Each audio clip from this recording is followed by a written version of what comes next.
संतानों के भविष्य को सुख से भरने का प्रयत्न करना, यही हर माता पिता का प्रथम कर्तव्य होता है, जिन्हें आप इस संसार में लाए और जिनके कर्मों से ये जगत आपका भी परिचय पाएगा भविष्य में।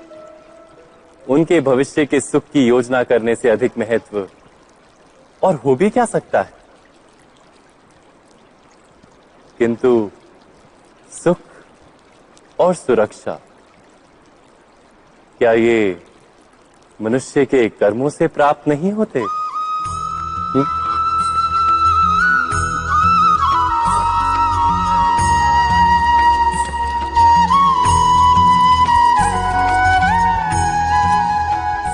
माता पिता के दिए हुए अच्छे या बुरे संस्कार, उनकी दी हुई योग्य अथवा अयोग्य शिक्षा, क्या आज के सारे कर्मों का मूल नहीं? संस्कार और शिक्षा से बनता है मनुष्य का चरित्र, अर्थात माता पिता अपनी संतानों का जैसा चरित्र बनाते हैं, ऐसा ही बनता है उनका भविष्य। किंतु फिर भी अधिकतर माता पिता अपनी संतानों का भविष्य सुरक्षित करने की चिंता में उनका चरित्र निर्माण का कार्य भूल ही जाते हैं। वस्तुतः जो माता पिता अपनी संतानों के भविष्य की चिंता करते हैं, उनकी संतानों को कोई लाभ नहीं होता। किंतु जो माता पिता अपने संतानों के भविष्य की नहीं, उनके चरित्र का निर्माण करते हैं, उन संतानों की प्रशस्ति समस्त संसार करता है। स्वयं विचार कीजिए।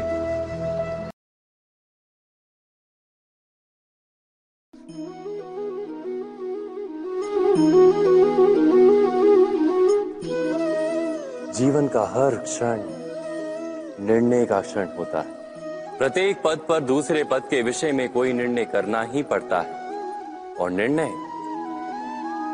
निर्णय अपना प्रभाव छोड़ जाता है। आज किए गए निर्णय भविष्य में सुख अथवा दुख निर्मित करते हैं, ना केवल अपने लिए, अपने परिवार के लिए भी, आने वाली पीढ़ियों के लिए भी। जब कोई दुविधा सामने आती है तो मन व्याकुल हो जाता है, अनिश्चय से भर जाता है। निर्णय का वो क्षण युद्ध बन जाता है और मन बन जाता है युद्ध भूमि। अधिकतर निर्णय हम दुविधा का उपाय करने के लिए नहीं, केवल मन को शांत करने के लिए लेते हैं। पर क्या कोई दौड़ते हुए भोजन कर सकता है? नहीं।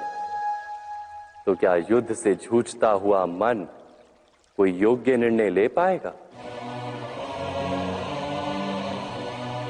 वास्तव में शांत मन से जब कोई निर्णय करता है तो अपने लिए सुखद भविष्य बनाता है। किंतु अपने मन को शांत करने के लिए जब कोई निर्णय करता है तो वो व्यक्ति भविष्य में अपने लिए कांटों भरा वृक्ष लगाता है। स्वयं विचार कीजिएगा। सबके जीवन में ऐसा प्रसंग अवश्य आता है कि सत्य कहने का निश्चय होता है हृदय में, किंतु मुख से सत्य निकल नहीं पाता। कोई भय मन को घेर लेता है। किसी घटना अथवा प्रसंग के बारे में बात करना या फिर स्वयं से कोई भूल हो जाए उसके बारे में कुछ बोलना, क्या ये सत्य है?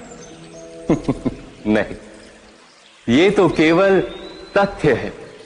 अर्थात जैसा हुआ था वैसा केवल बोल देना सामान्य सी बात है। किंतु कभी कभी उस तथ्य को बोलते हुए भी भय लगता है। कदाचित किसी दूसरे की भावनाओं का विचार आता है मन, दूसरे को दुख होगा ये भय भी शब्दों को रोकता है। तो ये सत्य क्या है? क्या हमने कभी विचार किया है? जब भय रहते हुए भी कोई तथ्य बोलता है तो वो सत्य कहलाता है। वास्तव में सत्य कुछ और नहीं, केवल निर्भयता का दूसरा नाम है। और निर्भय होने का कोई समय नहीं होता, क्योंकि निर्भयता आत्मा का स्वभाव है। अर्थात क्या प्रत्येक क्षण सत्य बोलने का क्षण नहीं होता?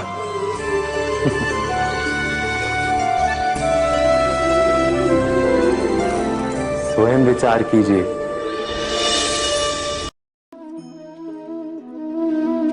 मनुष्य के जीवन का चालक है भय। मनुष्य सदा ही भय का कारण ढूंढ लेता है। जीवन में जिन मार्गों का हम चुनाव करते हैं वो चुनाव भी हम भय के कारण ही लेते हैं। किंतु क्या ये भय वास्तविक होता है? विचार कीजिए।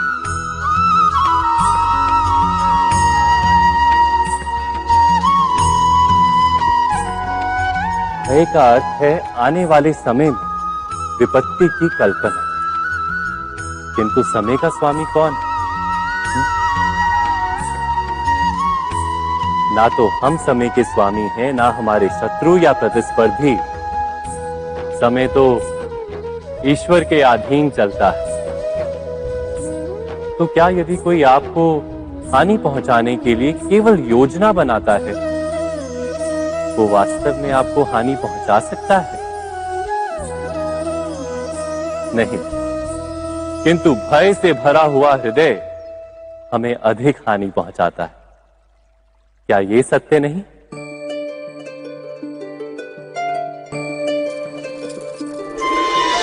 विपत्ति के समय भयभीत हृदय अयोग्य निर्णय करता है और विपत्ति को अधिक पीड़ादायक बनाता है। किंतु विश्वास से भरा हृदय विपत्ति के समय को भी सरलता से पार कर जाता है।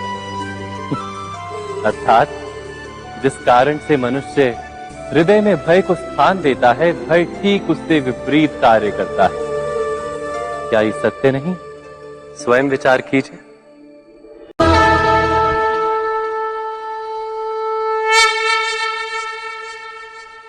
इच्छा, आशा, अपेक्षा, आकांक्षा, यही सब मानव समाज के चालक होते नहीं।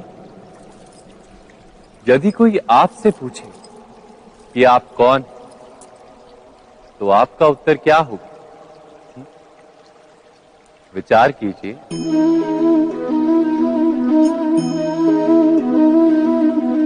आप तुरंत ही ये जान पाएंगे कि आपकी इच्छाएं ही आपके जीवन की व्याख्या है। कुछ पाने से मिली सफलता, कुछ ना पाने से मिली निष्फलता ही आपका परिचय। अधिकतर लोग ऐसे जीते हैं कि स्वयं भीतर से मरते रहते हैं, किंतु अपनी इच्छाओं को नहीं मार पाते। इच्छाएं उन्हें दौड़ाती हैं जिस प्रकार मृग तृष्णा मृग को दौड़ाती।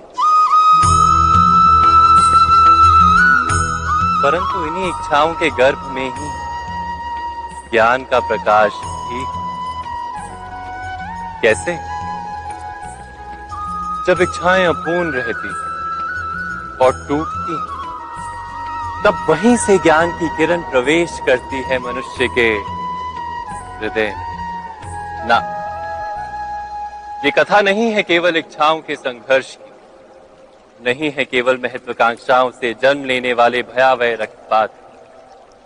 ये कथा है इच्छाओं के गर्भ से उदित होते हुए ज्ञान की।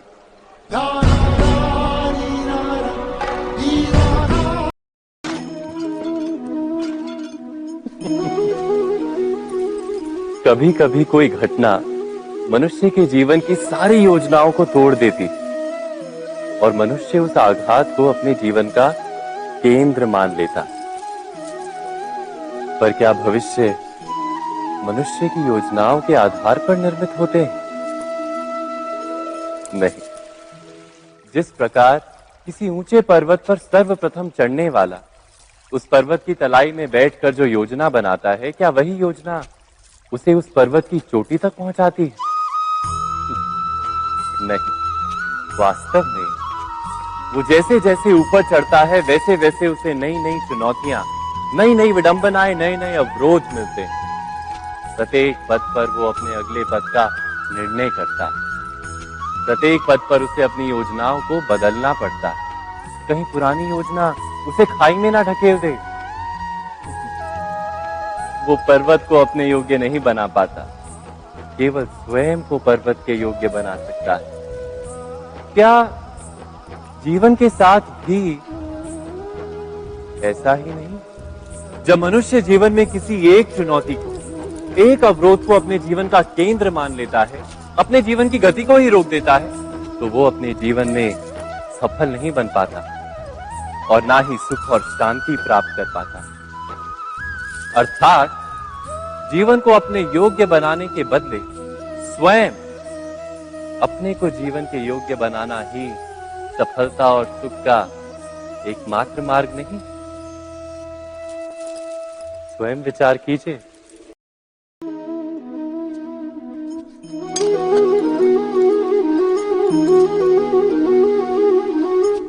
भविष्य का दूसरा नाम है संघर्ष। हृदय में आज इच्छा होती है और यदि पूर्ण नहीं हो पाती तो हृदय भविष्य की योजना बनाता है। भविष्य में इच्छा पूर्ण होगी ऐसी कल्पना करता रहता है, किंतु जीवन ना तो भविष्य में है ना अतीत में। जीवन तो इस क्षण का नाम, अर्थात इस क्षण का अनुभव ही जीवन का अनुभव।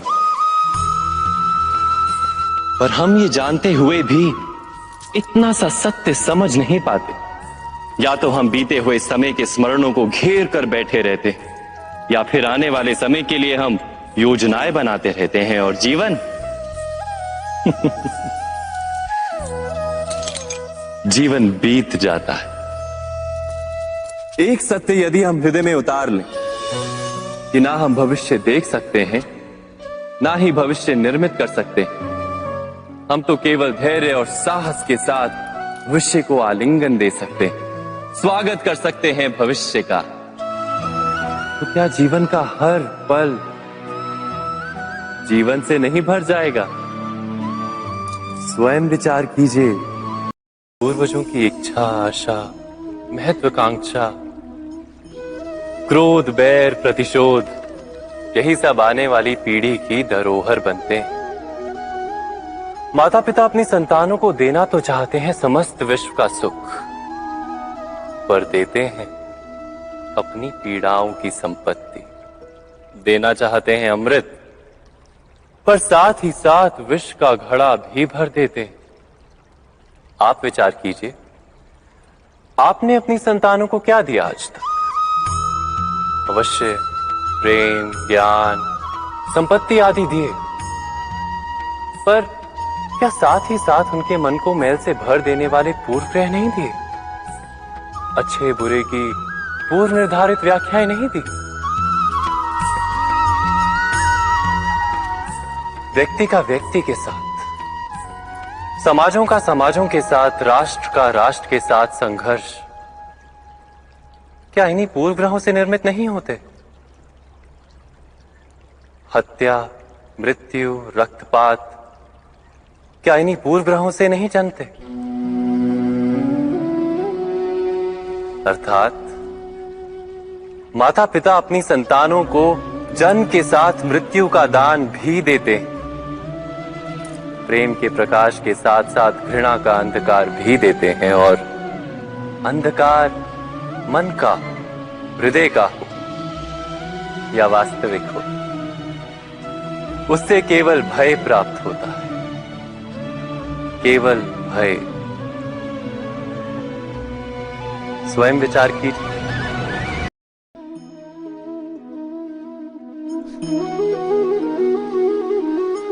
जगत में प्रत्येक व्यक्ति को किसी ना किसी प्रकार की निर्बलता अवश्य होती है। जैसे कोई बहुत तेजी से दौड़ नहीं पाता तो कोई अधिक भार नहीं उठा पाता, कोई असाध्य रोग से पीड़ित रहता है तो कोई पढ़े हुए पाठों को स्मरण में नहीं रख पाता। ऐसे अनेकों उदाहरण और भी हैं। क्या आप किसी ऐसे व्यक्ति को जानते हैं जिसे सब कुछ प्राप्त हो और हम जीवन की उस एक निर्बलता को जीवन का केंद्र मानकर जीते हैं? इस कारणवश हृदय में दुख और असंतोष रहता है सदा। निर्बलता मनुष्य को जन्म से अथवा संजोग से प्राप्त होती है, किंतु उस निर्बलता को मनुष्य का मन अपनी मर्यादा बना लेता है। किंतु कुछ व्यक्ति ऐसे भी होते हैं जो अपने पुरुषार्थ और श्रम से उस निर्बलता को पराजित कर देते हैं। क्या भेद है उनमें और अन्य लोगों में? क्या आपने कभी विचार किया है? सरल सा उत्तर है इसका। जो व्यक्ति निर्बलता से पराजित नहीं होता, जो पुरुषार्थ करने का साहस रखता है हृदय में, वो निर्बलता को पार कर जाता है। अर्थात निर्बलता अवश्य ईश्वर देता है, किंतु मर्यादा मनुष्य का मन ही निर्मित करता है। स्वयं विचार कीजिए। हृदय में भय का साम्राज्य रहता है सदा। कभी संपत्ति के नाश का भय, कभी अपमान का भय, कभी अपनों से छूट जाने का भय। इसीलिए भय का होना सबको स्वाभाविक ही लगता है। क्या कभी विचार किया है, जो स्थिति अथवा वस्तु भय को जन्म देती है, क्या वहीं से वास्तव में दुख आता है? नहीं, ऐसा तो कोई नियम नहीं। और सबका अनुभव तो यह बताता है कि भय धारण करने से भविष्य के दुख का निवारण नहीं होता। भय केवल आने वाले दुख की कल्पना मात्र ही है। वास्तविकता से इसका कोई संबंध नहीं है। तो क्या ये जानते हुए भी कि भय कुछ और नहीं, केवल कल्पना मात्र ही है, इससे मुक्त होकर निर्भय बन पाना क्या बहुत कठिन है? अवश्य विचार कीजिएगा।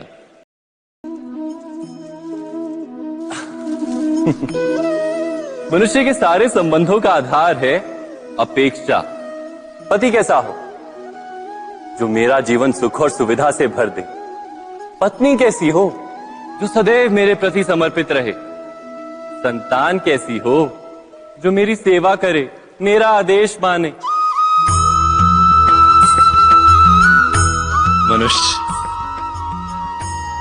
मनुष्य उसी को प्रेम भी कर पाता है जो उसकी अपेक्षा पूर्ण करता है। और अपेक्षा की तो नियति है भंग होना। कैसे? क्योंकि अपेक्षा मनुष्य के मस्तिष्क में जन्म लेती है। कोई अन्य व्यक्ति उसकी अपेक्षाओं के बारे में जान ही नहीं पाता। पूर्ण करने की प्रामाणिक इच्छा हो तब भी कोई मनुष्य किसी की अपेक्षाओं को पूर्ण नहीं कर पाता। और वहां से जन्म लेता है संघर्ष। सारे संबंध संघर्ष में परिवर्तित हो जाते। पर मनुष्य अपेक्षा को संबंध का आधार ना बनाए और स्वीकार करे केवल संबंध का आधार, तो क्या ये जीवन स्वयमेव सुख और शांति से नहीं भर जाएगा? स्वयं विचार कीजिएगा।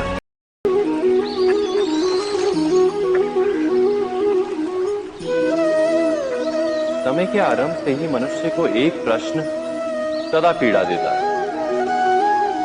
कि वो अपने संबंधों में अधिकतम सुख और कम से कम दुख किस प्रकार प्राप्त कर सकता है। क्या आपके सारे संबंधों ने आपको संपूर्ण संतोष दिया है? विचार कीजिए। हमारा जीवन संबंधों पर आधारित है। हमारी सुरक्षा संबंधों पर आधारित है। इसी कारण हमारे जीवन के सारे सुखों का आधार भी संबंध है। किंतु फिर भी हमें संबंधों में ही अधिकतर दुख क्यों प्राप्त होते हैं? सदा ही संघर्ष भी संबंधों से ही उत्पन्न क्यों हो जाते हैं?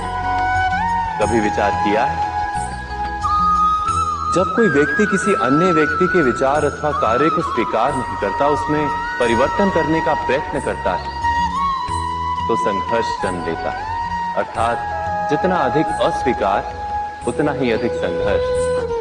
और जितना अधिक स्वीकार उतना ही अधिक सुख। क्या ये वास्तविकता नहीं?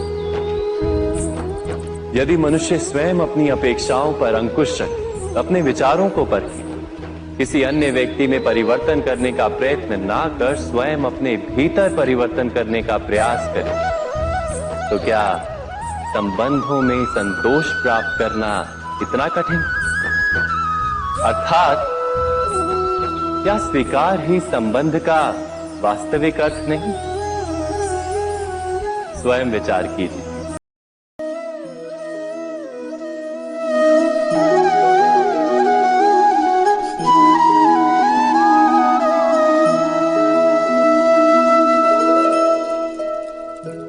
जब किसी व्यक्ति को किसी घटना में अन्याय का अनुभव होता है तो वो घटना उसके अंतर को झकझोर देती है।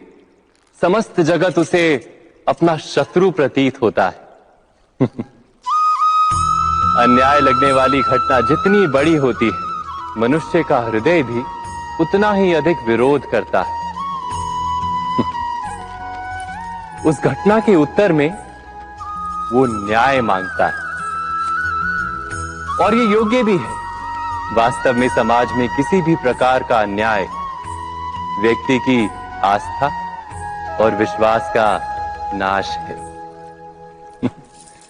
किंतु ये न्याय क्या है? न्याय का अर्थ क्या है?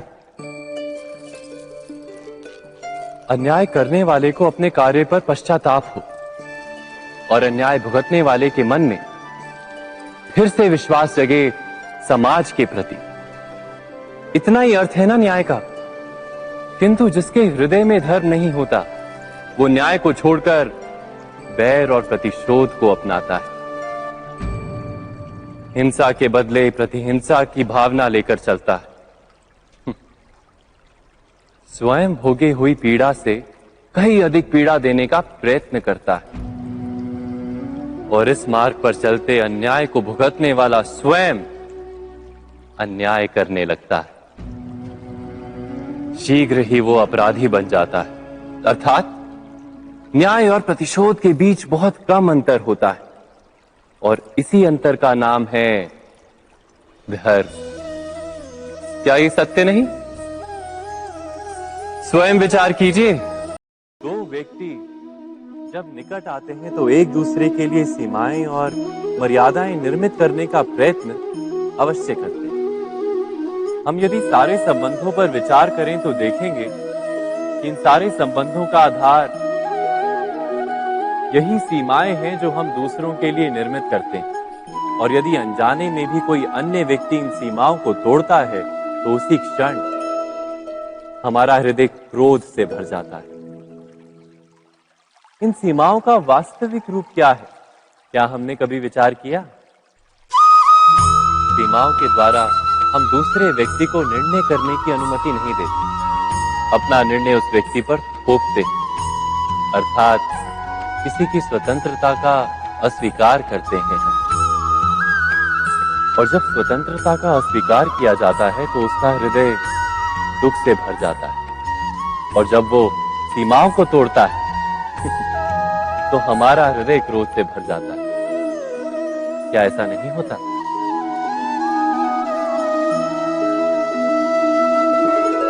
पर यदि एक दूसरे की स्वतंत्रता का सम्मान किया जाए तो किसी मर्यादाओं या सीमाओं की आवश्यकता ही नहीं होती। अर्थात जिस प्रकार स्वीकार किसी संबंध का देह है, क्या वैसे ही स्वतंत्रता किसी संबंध की आत्मा नहीं? स्वयं विचार कीजिए।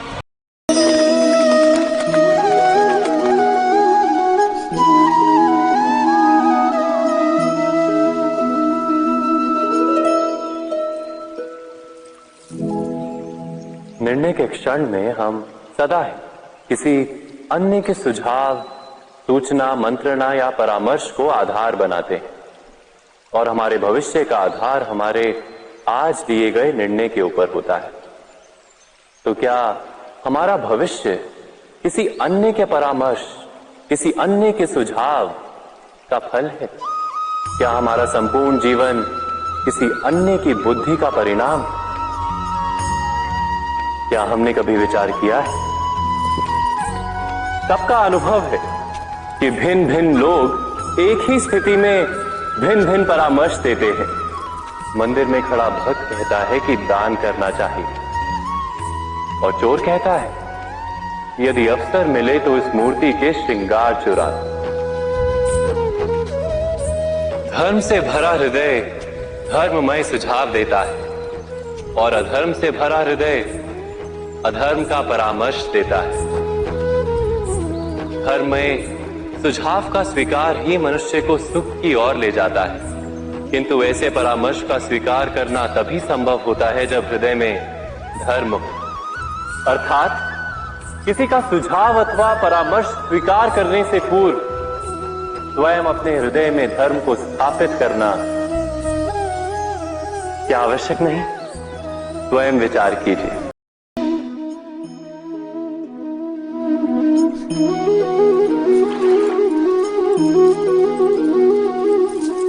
पिता सदा ही अपने संतान के सुख की कामना करते, उनके भविष्य की चिंता करते रहते। इसी कारणवश सदा ही अपने संतानों के भविष्य का मार्ग स्वयं निश्चित करने का प्रयत्न करते रहते। जिस मार्ग पर पिता स्वयं चला है, जिस मार्ग के कंकर पत्थर को स्वयं देखा है, मार्ग की छाया, मार्ग की धूप को स्वयं जाना है, उसी मार्ग पर उसका पुत्र भी चले, यही इच्छा रहती है हर पिता की। निसंदेह उत्तम भावना है ये, किंतु 3 प्रश्नों के ऊपर विचार करना हम भूल ही जाते हैं। कौन से प्रश्न? प्रथम प्रश्न, क्या समय के साथ प्रत्येक मार्ग बदल नहीं जाते? क्या समय सदा ही नई चुनौतियों को लेकर नहीं आता? तो फिर बीते हुए समय के अनुभव नई पीढ़ी को किस प्रकार लाभ दे सकते हैं? दूसरा प्रश्न, क्या प्रत्येक संतान अपने माता पिता की छवि होता है? हाँ, संतानों को संस्कार तो अवश्य माता पिता देते हैं, किंतु भीतर की क्षमता तो ईश्वर देते हैं। तो जिस मार्ग पर पिता को सफलता मिली है, विश्वास है कि उसी मार्ग पर उसकी संतानों को भी सफलता और सुख प्राप्त होगा। तीसरा प्रश्न, क्या जीवन के संघर्ष और चुनौतियां लाभकारी नहीं होती? क्या प्रत्येक नया प्रश्न एक नए उत्तर का द्वार नहीं खोलता? तो फिर संतानों को नए नए प्रश्नों, संघर्षों और चुनौतियों से दूर रखना, ये उनके लिए लाभ करना कहलाएगा या हानि पहुंचाना? अर्थात जिस प्रकार संतान के भविष्य का निर्माण करने के बदले उसके चरित्र का निर्माण करना श्रेष्ठ है, वैसे संतानों के जीवन का मार्ग निश्चित करने के बदले उन्हें नए संघर्षों के साथ जूझने के लिए मनोबल व ज्ञान देना अधिक लाभदायक नहीं होगा? स्वयं विचार कीजिए। जब भी किसी की आशा और इच्छा भंग होती है तो उसका हृदय क्रोध से भर जाता है। जिस व्यक्ति को वो अपना अपराधी समझता है, उसे दंड देने का प्रयत्न करता है। पर क्या हमारी इच्छा या आशा का भंग होना क्या सदा ही किसी का अपराध होता है? इच्छाओं के अपूर्ण रहने के तो कई कारण हो सकते हैं। कुछ तो संजोग के कारण अधूरी रह जाती हैं और कुछ नियति के कारण। और कभी कभी इच्छाओं का स्वरूप ही ऐसा होता है कि वो पूर्ण नहीं हो पाती। बिना परिस्थिति पर विचार किए किसी को अपराधी मान लेना न्याय नहीं, प्रतिशोध है। न्याय का आधार तो दया है, करुणा, और प्रतिशोध का आधार क्रोध, अहंकार। अर्थात हृदय में करुणा धारण किए बिना किसी के अपराध के विषय में विचार करना, किसी को दंड देना, क्या अपने आप में ही अन्याय नहीं? स्वयं विचार कीजिए।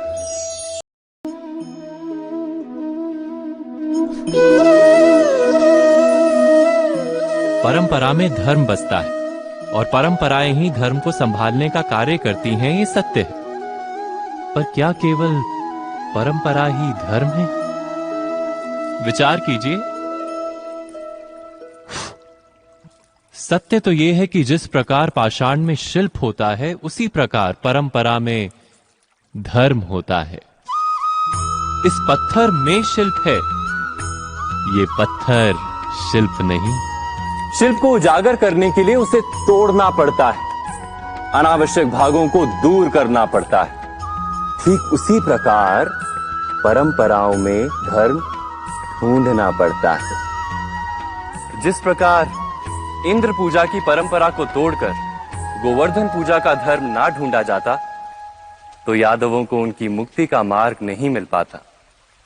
अर्थात परंपरा को पूर्णता छोड़ देने वाला धर्म से वंचित रह जाता है, और परंपरा का अंध अनुकरण करने वाला भी धर्म को प्राप्त नहीं कर पाता। कहते हैं हंस के पास नीर क्षीर विवेक होता है। दूध में मिले पानी को छोड़कर केवल दूध ही ग्रहण करता है। तो क्या सच्चा धर्म प्राप्त करने के लिए हृदय में ज्ञान से जन्मा विवेक आवश्यक है? और ऐसे विवेक के बिना जिसे धर्म मान भी लिया जाए, जो वास्तव में धर्म ना भी हो, ऐसा भी तो हो सकता है। स्वयं विचार कीजिएगा।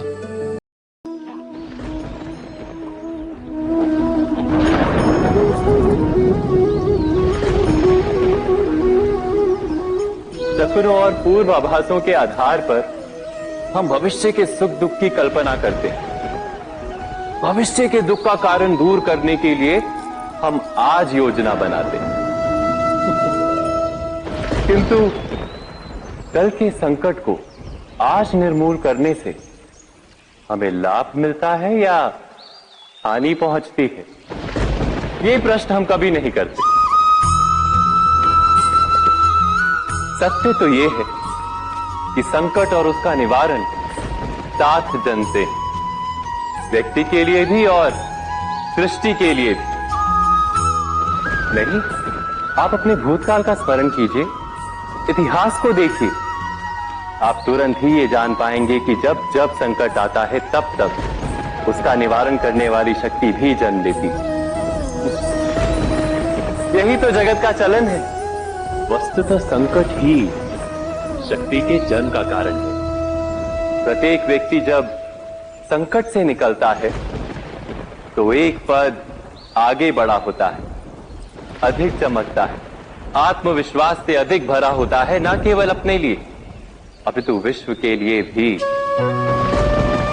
क्या ये सत्य नहीं? वास्तव में संकट का जन्म है एक अवसर का जन्म, अपने आप को बदलने का अवसर, अपने विचारों को ऊंचाई पर करने का अवसर, अपनी आत्मा को बलवान और ज्ञान मंडित बनाने का अवसर। जो ये कर पाता है उसे कोई संकट नहीं होता, किंतु जो ये नहीं कर पाता वो तो स्वयं एक संकट है विश्व के लिए। विचार कीजिए।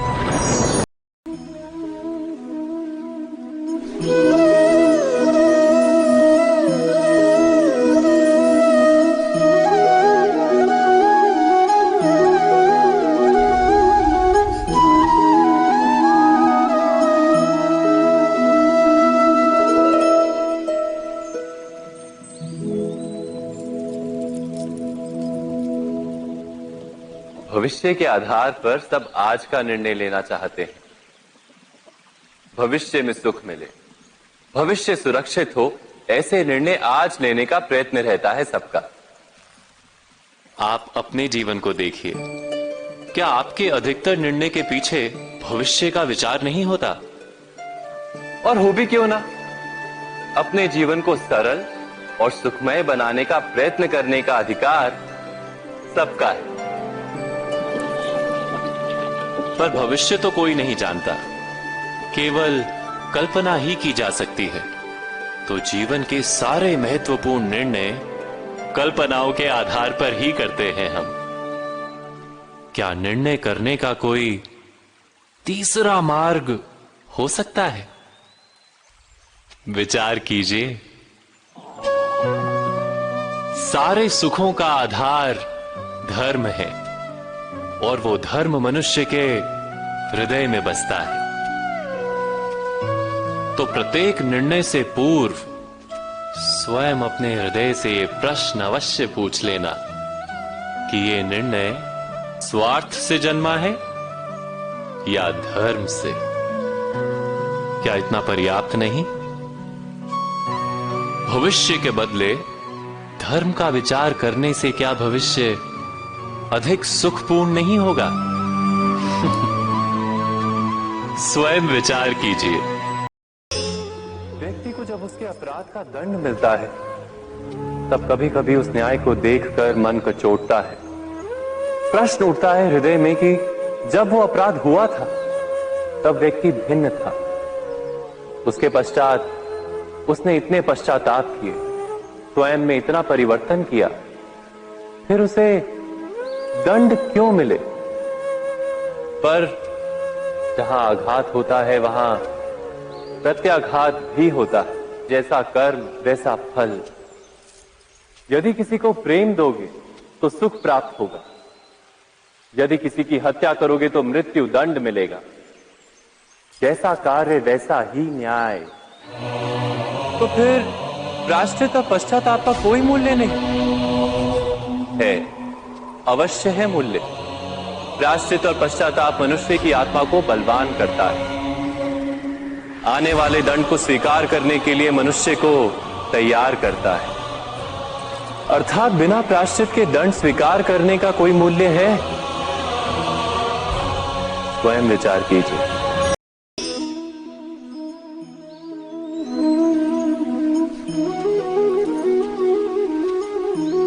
जब अपने किसी अच्छे कार्य के उत्तर में दुख प्राप्त होता है, अथवा किसी को उसके दुष्ट कार्य में सुख मिलता है, तो मन अवश्य ये विचार करता है कि अच्छा कार्य करने का, धर्म के मार्ग पर चलने का तात्पर्य क्या है।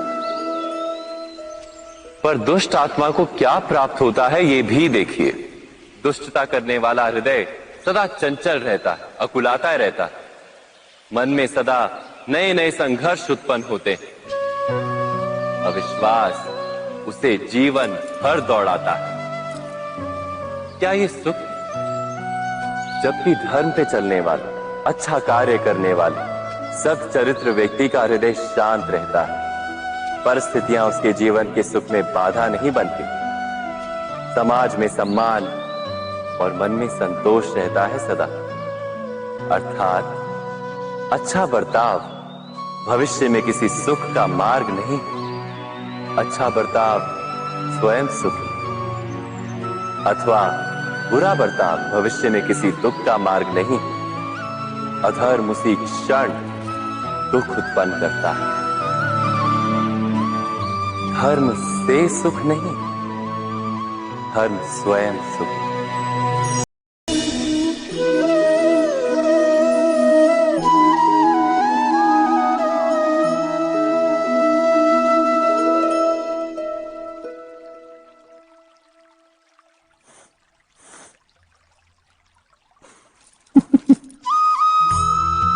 जीवन में आने वाले संघर्षों के लिए जब मनुष्य स्वयं को योग्य नहीं मानता, जब उसे अपने ही बल पर विश्वास नहीं रहता, तब वो सद्गुणों को त्याग कर दुर्गुणों को अपनाता है।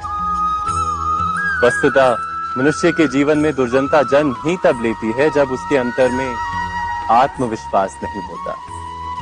आत्मविश्वास ही अच्छाई को धारण करता है। ये आत्मविश्वास है क्या?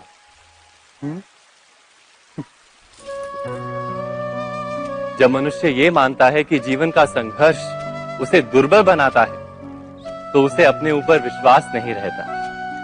वो संघर्ष के पार जाने के बदले संघर्ष से छूटने के उपाय ढूंढने लगता है। किंतु जब वो ये समझता है कि ये संघर्ष उसे अधिक शक्तिशाली बनाते हैं, ठीक जैसे व्यायाम करने से देह की शक्ति बढ़ती है, तो प्रत्येक संघर्ष के साथ उसका उत्साह बढ़ता है। अर्थात आत्मविश्वास और कुछ भी नहीं, मन की स्थिति, जीवन को देखने का दृष्टिकोण मात्र है। और जीवन का दृष्टिकोण तो मनुष्य के अपने वश में होता है। स्वयं विचार कीजिए।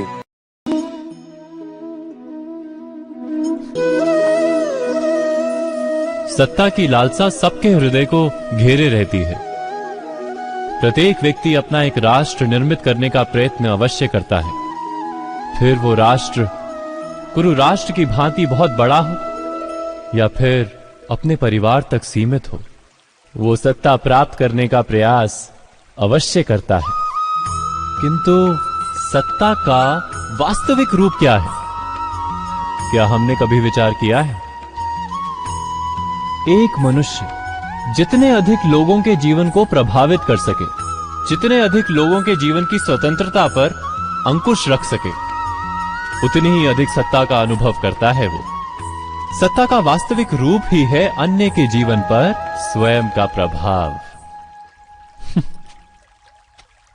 किंतु क्या वास्तविक प्रभाव प्रेम, दया, करुणा और धर्म से निर्मित नहीं होता? जब भी मनुष्य कठोरता और अधर्म से सत्ता प्राप्त करने का प्रयत्न करता है, तब वो दूसरों के हृदय में विरोध अथवा विद्रोह को जन्म देता है। और परिणाम कुछ इस प्रकार। हां, कुछ समय के लिए वो स्वयं को प्रभावी और शक्तिशाली अवश्य पाता है, किंतु वो वास्तविक सत्ता नहीं। यही कारण है कि भृगु और वशिष्ठ जैसे ऋषियों की आज भी पूजा की जाती है, रावण और हिरण्यकशिपु की नहीं। इस पर तो आप विचार अवश्य करें। सत्य कहा ना?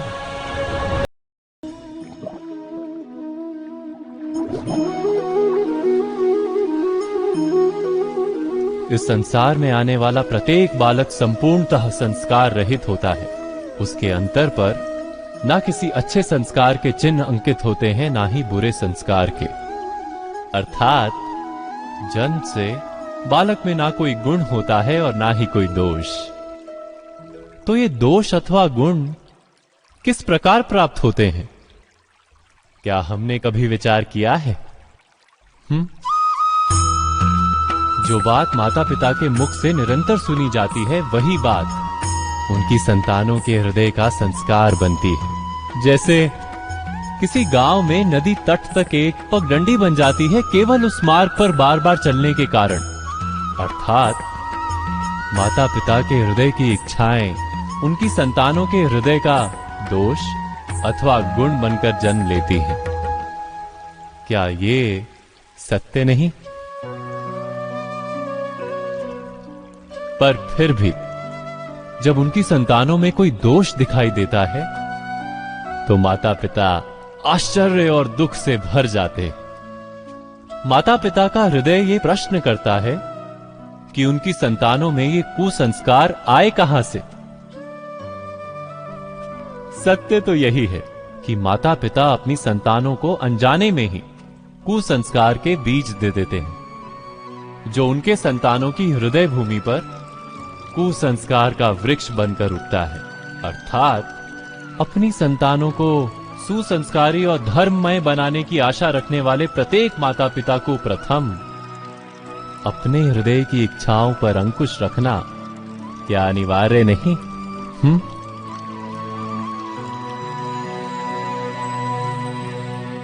प्रत्येक माता पिता इस पर विचार अवश्य कीजिएगा।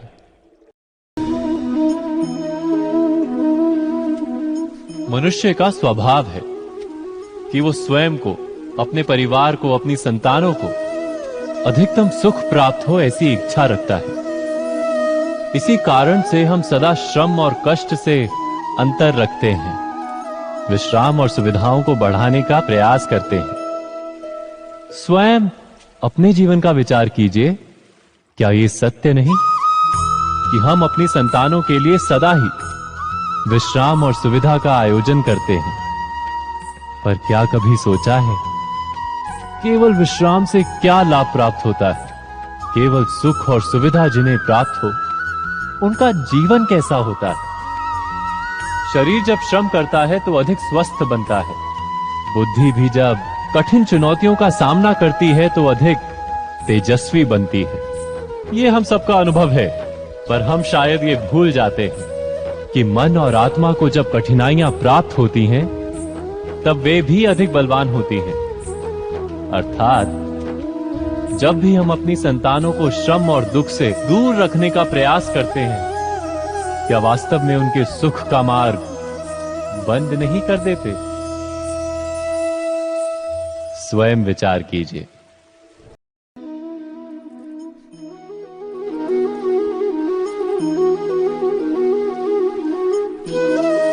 ज्ञान प्राप्ति सदा ही समर्पण से होती है, यह हम सब जानते हैं। किंतु समर्पण का वास्तविक महत्व क्या है? क्या हमने कभी विचार किया?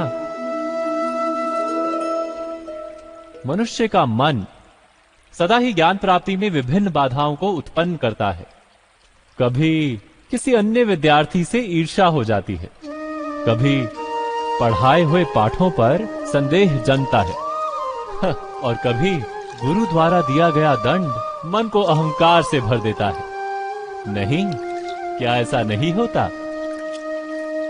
न जाने कैसे कैसे विचार मन को भटकाते हैं और मन की इसी अयोग्य स्थिति के कारण हम ज्ञान प्राप्त नहीं कर पाते। मन की योग्य स्थिति केवल समर्पण से निर्मित होती है। समर्पण मनुष्य के अहंकार का नाश करता है। ईर्ष्या, महत्वाकांक्षा आदि भावनाओं को दूर कर हृदय को शांत करता है और मन को एकाग्र करता है। वास्तव में ईश्वर की सृष्टि में ना ज्ञान की मर्यादा है, ना ज्ञानियों की। गुरु दत्तात्रेय ने तो गाय और श्वान से भी ज्ञान प्राप्त कर लिया था। अर्थात विषय ब्रह्म ज्ञान का हो या जीवन के ज्ञान का या गुरुकुल में प्राप्त होने वाले ज्ञान का, उसकी प्राप्ति के लिए गुरु से अधिक महत्व है उस गुरु के प्रति हमारा समर्पण। क्या ये सत्य नहीं? स्वयं विचार कीजिए।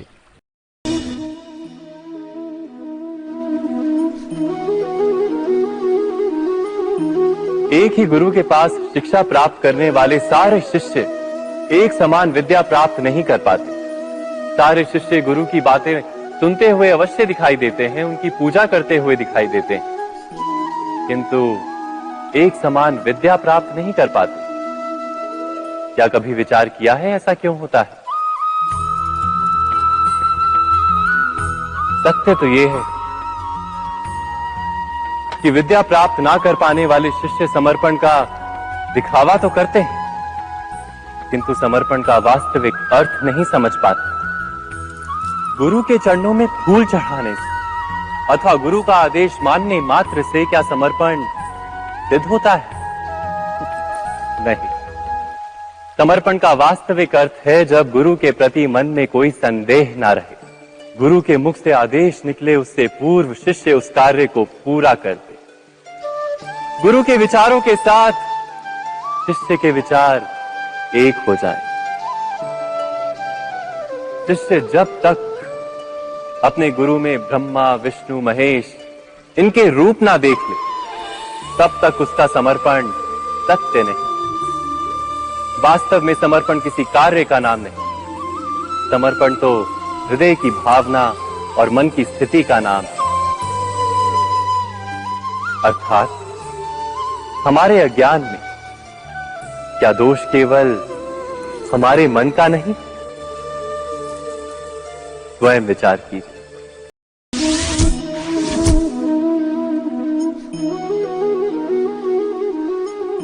श्रेष्ठता का क्या अर्थ है?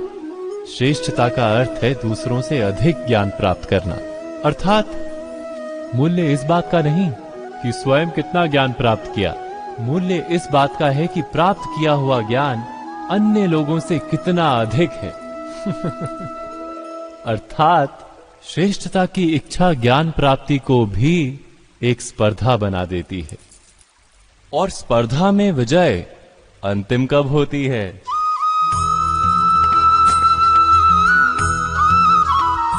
कुछ समय के लिए तो श्रेष्ठ बना जा सकता है, किंतु सदा के लिए कोई श्रेष्ठ नहीं रह पाता।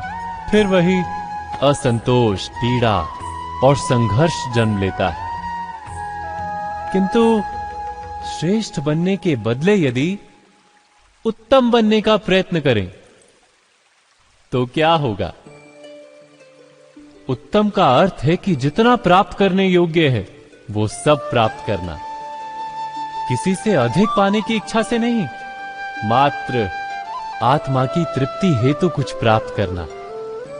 उत्तम के मार्ग पर किसी अन्य से स्पर्धा नहीं होती, स्वयं अपने आप से स्पर्धा होती है। अर्थात उत्तम बनने का प्रयत्न करने वाले को देर अबेर सारा ज्ञान प्राप्त हो जाता है, बिना प्रयत्न के ही वो श्रेष्ठ बन जाता है।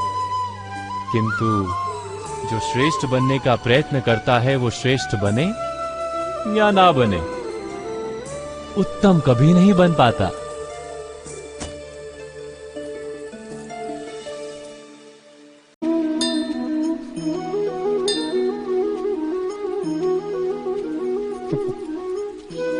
जब जब मनुष्य के सामने कोई विकट स्थिति आती है तो मनुष्य ईश्वर से प्रार्थना करता है, ईश्वर के समक्ष याचना करता है कि वो स्थिति से उभरे। किंतु इस प्रार्थना का वास्तविक रूप क्या है? क्या ये हमने कभी विचार किया है? प्रार्थना का अर्थ है अपनी सारी आशंकाएं, सारी चिंताएं, सारे संकल्प विकल्प, अपनी सारी योजनाएं ईश्वर के चरणों पर रख देना। अर्थात अपने कर्म का फल क्या होगा इसकी चिंता ना करके धर्म के अनुरूप कर्म करना, ईश्वर की योजना को अपनी नियति मानना, यही प्रार्थना है ना। किंतु ईश्वर की योजना को समझ पाना क्या संभव है? वो योजना तो हमारे कार्यों के परिणाम के रूप में प्रकट होती है सदा ही, किंतु यदि कोई कर्मों का ही त्याग कर दे, क्या वो प्रार्थना है?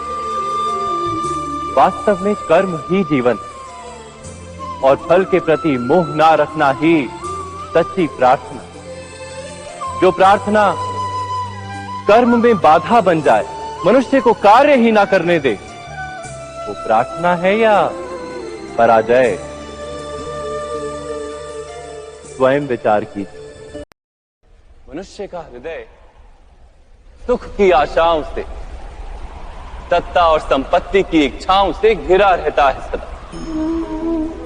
किंतु सामान्य रूप से मनुष्य अपने माता पिता, संतानों, भाई बहन या पत्नी के साथ उचित व्यवहार ही करता है, कोई अन्याय नहीं करता। वो सुख और संपत्ति को समान भागों में बांटकर भोगता है, क्योंकि वो ये जानता है कि उसके सुख का आधार है उसका परिवार, उसके सुख का कारण है उसका परिवार। मनुष्य ये भी जानता है कि उसका सुख समाज से आता है, किंतु वो समाज के साथ अन्याय कर लेता है, समाज का शोषण कर लेता है, क्योंकि वो समाज को अपने सुख का कारण नहीं मानता, वो समाज को अपने सुख का साधन मानता है। भेद है तो कारण और साधन में। किंतु मनुष्य को जब ये बोध हो जाता है कि सारा संसार परमात्मा का ही रूप है, प्रत्येक जीव परमात्मा का ही अंश है, अर्थात कोई पराया नहीं, सब अपने, ये सारा संसार अपना ही है, अपना ही परिवार, तो क्रोध का कोई कारण ही नहीं रह जाता। सारे संघर्ष, सारा वैर, सारा प्रतिशोध नष्ट हो जाता है। अंतर में परमात्मा और संसार में एकात्मता, यही धर्म का मूल सिद्धांत है।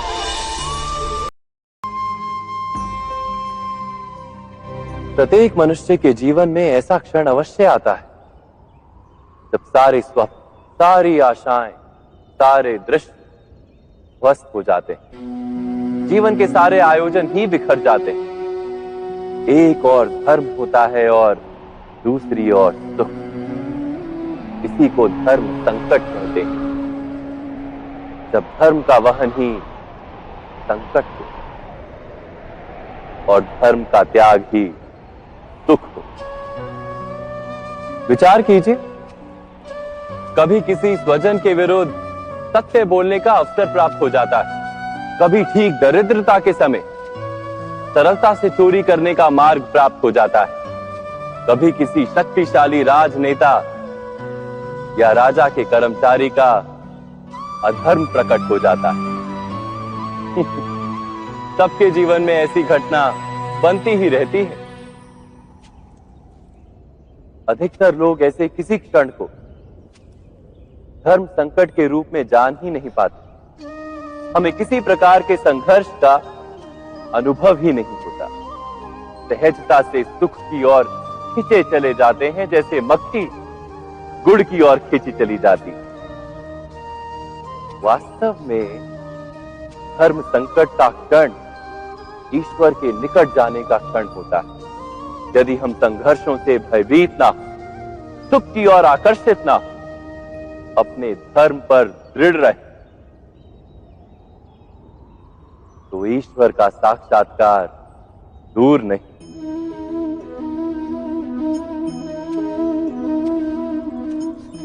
पवन से युद्ध करने वाला पत्ता यदि पेड़ से गिरता है तो भी आकाश की ओर उठता है। पवन से झुकने वाली घास वहीं भूमि पर रह जाती है।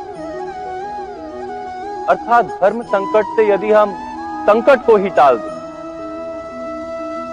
तो सुख तो मिलता है, जीवन बढ़ता है, किंतु क्या चरित्र नहीं टूटता? क्या आत्मा दरिद्र नहीं हो जाती? क्या ईश्वर से अंतर नहीं हो जाता? स्वयं विचार कीजिए।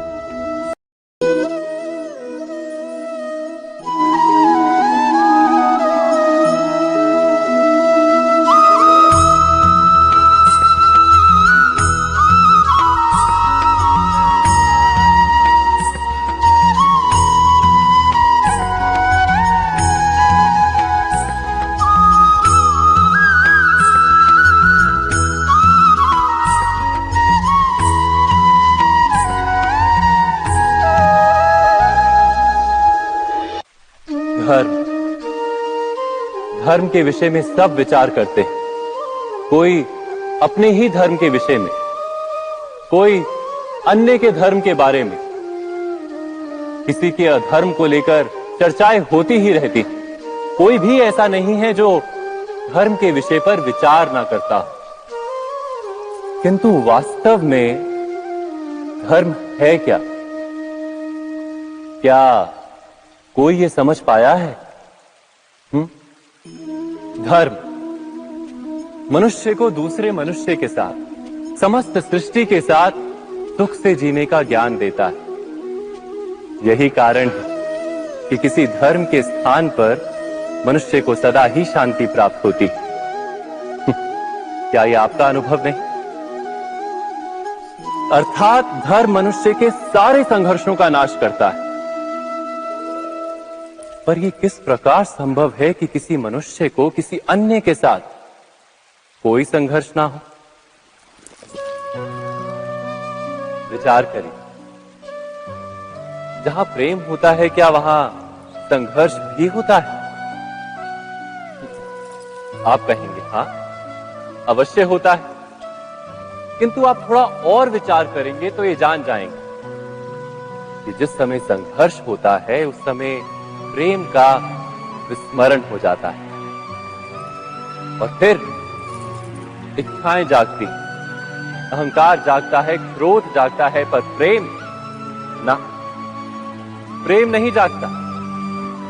क्योंकि जहां प्रेम जागता है वहां सारे विवाद, सारे संघर्ष, सारे झगड़े नष्ट हो जाते हैं।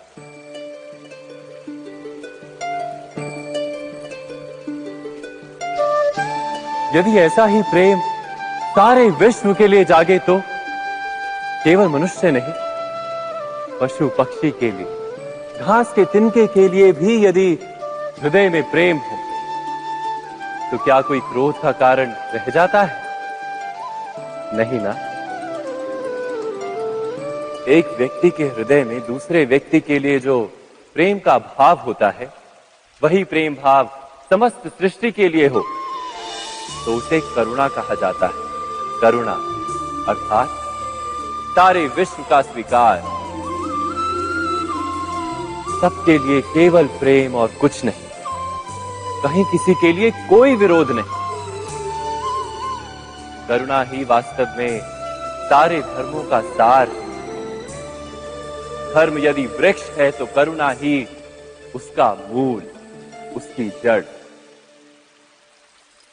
पर बार बार ऐसा समय आता है कि मनुष्य धर्म के मूल को ही भूल जाता है, कुछ नियमों, परंपराओं को पकड़कर बैठता है और